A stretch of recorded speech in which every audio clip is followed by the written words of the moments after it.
భారత star wicket keeper Rishabh Pant car ప్రమాదానికి గురై ఏడాదికి పైగా క్రికెట్కు దూరంగా ఉంటున్న విషయం తెలిసిందే. కానీ ఈ ఏడాది ఐపీఎల్లో పంత్ ఎంట్రీ ఇస్తాడు అని పంత్ రాకకై వెయ్యి కళ్లతో ఎదురుచూస్తున్న భారత్ క్రికెట్ అభిమానులకు చేదువార్త అందుతోంది. ఐపీఎల్ 2024లో రిషబ్ పంత్ పునరాగమనం చేస్తాడనే వార్తలకు విరుద్ధంగా నివేదికలు వెలువడ్డాయి. ప్రతిక్షణం ఉత్కంఠభరితంగా సాగే టీ20 పోరుకు పంత్ సరితూగలేడని బీసీసీఐ భావిస్తోందట. కారు ప్రమాద గాయాల నుంచి పంత్ ఇప్పటికే పూర్తిగా కోలుకున్నాడు. మైదానంలో అడుగుపెట్టి కఠోర సాధన చేస్తున్నాడు. అయినప్పటికీ అతని ఫిట్నెస్పై బీసీసీఐ అధికారులు సందేహం వ్యక్తం చేసినట్టు సమాచారం. అతనికి ఇంకా బోర్డు నుండి ఫిట్నెస్ క్లియరెన్స్ అందలేదని తెలుస్తోంది. అందువల్లే అతను ఢిల్లీ క్యాపిటల్స్ శిక్షణా శిబిరంలో ఇంకా చేరలేదని కథనాలు వస్తున్నాయి.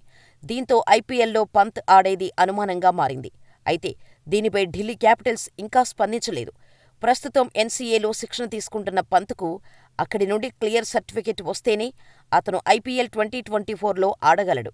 కానీ ఐపీఎల్లో పంత్ ఆడితే అతను మళ్లీ గాయపడి ఈ ఏడాది జూన్లో ఉన్న టీ20 వరల్డ్ కప్కు దూరమవుతాడు అనే అనుమానంతో ఐపీఎల్ సమయంలో కూడా పంత్ను ఎన్సీఏలోనే ఉంచాలని బీసీసీఐ నిర్ణయించుకున్నట్టు తెలుస్తోంది.